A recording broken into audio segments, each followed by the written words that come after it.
Hello everybody, welcome back to flower season. And in today's video we're going to plant all of these beautiful plants that you guys see. We're going to expand this flower bed, and it's like this corner right here where the alliums start. That's where we're going to plant, and like you guys can see, we have a whole bunch of little plants, and those are all the ones that we're going to plant. I'm super excited about this area.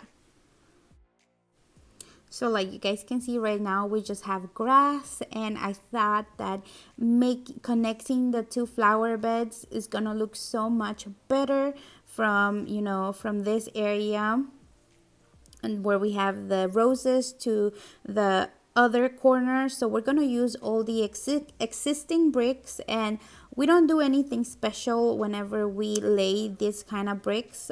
We literally just make a trench and we put them in, and that's all we do. We don't use any concrete or anything else.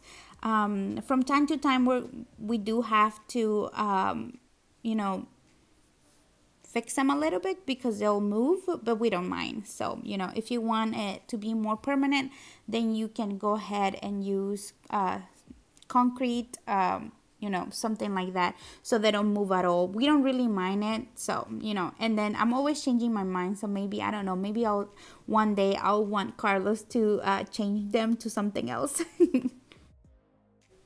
So this is how I'm going to place everything. I ended up taking away the yarrow, the yellow yarrow you guys see in the back. I had 3 more serendipity alliums in the backyard already. So I ended up digging those up and placing all 6 alliums together just to get a big mass of them. Like you guys can see them right here. I went and I dug them up from the garden. But yeah, like you guys can see too, Carlos already made the holes as well for me. And we're gonna be using just regular weed fabric. I know people say that this kind of weed fabric is not good, and weeds come up. I've never had any issues with it, but I do use a pretty good thick layer of mulch, so maybe that's why I've never had issues with fabric in the past. And look at that. Yeah. So these are all the plants that I'm gonna be using in this extension of the flower bed. So I have some phlox, some creeping phlox. This one is from Proven Winners, is Ruby Riot, and I think it's gonna look gorgeous in the springtime. It's a perennial. And then right here I have, like I said, some of the serendipity alliums from Proven Winners as well, and I have 6 of those in total. I had 4 of the phlox, and then I have 3 of these. This one is a dianthus. It's fruit punch something. I got it on sale. A lot of these plants were on sale. And then a balloon flower, because my daughter Carla came with me to Lowe's and she really loved the way the balloon flower looked. So we ended up picking 3 of those as well. And there I go with my chanclas to the flower bed. And then I ended up picking a few annuals. Everything else was perennials. I wanted to add a little bit of bling with the annuals, and I chose some lantana. So I'm going to start laying this wheat fabric on this area, and then we're gonna make holes on the wheat fabric, and then we're gonna plant in the things.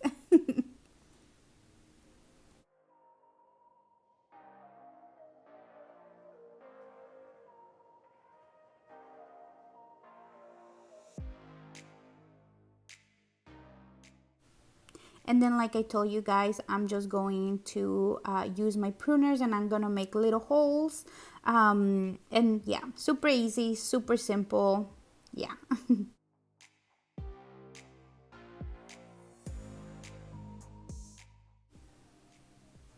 So I am going to be using a little bit of garden soil in each hole, and I'm also going to use fertilizer as well. But yeah, I'm just adding a little bit of garden soil in each hole.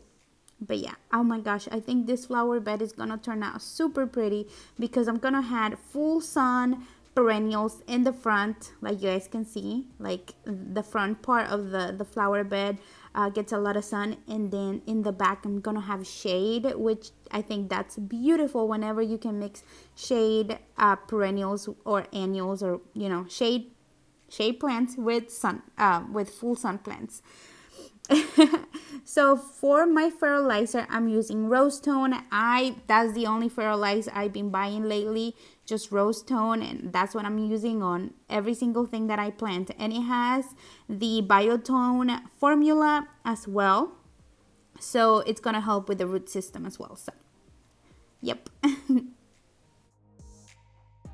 So right here we have the Serendipity alliums from Proven Winners. These are perennials that can be planted in zones 4 through 8, and they like part sun to full sun, and they spread a little bit as well, and they get from 15 to 20 inches tall. And yeah, I think they're gonna be super beautiful for this area. Like you guys can see, the little balls get really purple. I don't think none of these are really purple yet, but they're so beautiful. They're super whimsical, and I think they're gonna look gorgeous in this area. Like I said, I think it's gonna look so pretty with the coleus in the back. Of course, the coleus that I already have in this area is a annual, but I love to mix annuals and perennials in my flower beds. I think it gives it more contrast and a little bit of different, every year. So, and that's what I like. I like my flower beds to look a little bit different every year. But yeah, I love these alliums. I wanted to buy more because I think they're just so beautiful. But yeah, I decided to dig up the ones that I had in the backyard because they were in a really shady area and I really couldn't see them and enjoy them. So I'm going to enjoy them here in the front yard way more than in the backyard. So my next layer is the Ruby Riot creeping phlox. This blooms in the springtime. It likes full sun, and you can grow it from zones 3 to 8, sorry. It spreads it spreads a lot, so FYI. And like I said, it only blooms in the springtime, and then for the rest of the year it's gonna look like this. I got it on sale at Walmart for $4, so yeah. Go get them. I don't have a lot of spring interest in my front yard, so I wanted to add some things for the springtime, and I think not only they look beautiful and like a cute little green patch of cuteness. It looks like a little ball right now, so I think it's gonna be a good addition to the garden. So yeah. Very beautiful phlox. And I didn't want to bore you guys planting every single thing. So after the phlox, I had the balloon flowers, and those can be grown in zones 3 to 8. They like full sun or part shade. And then we have the lantana, which like I said is an annual. It likes full sun as well. And then in between the lantana, I have the dianthus. And that one is not in bloom right now. It usually blooms late spring or early spring, depending on how the weather is. It's supposed to bloom sporadically as well, and it can be grown from zones 4 through 9, and it likes full sun or part shade or part sun. Sorry. But yeah, I think everything is looking super pretty. Oh my gosh, I really love the way the flower bed looks now. Oh man, it just buttons up that area completely. And there's my other flower bed right there that we made a few weeks ago. I think it looks super pretty as well. All right guys, see you till next time. Bye bye.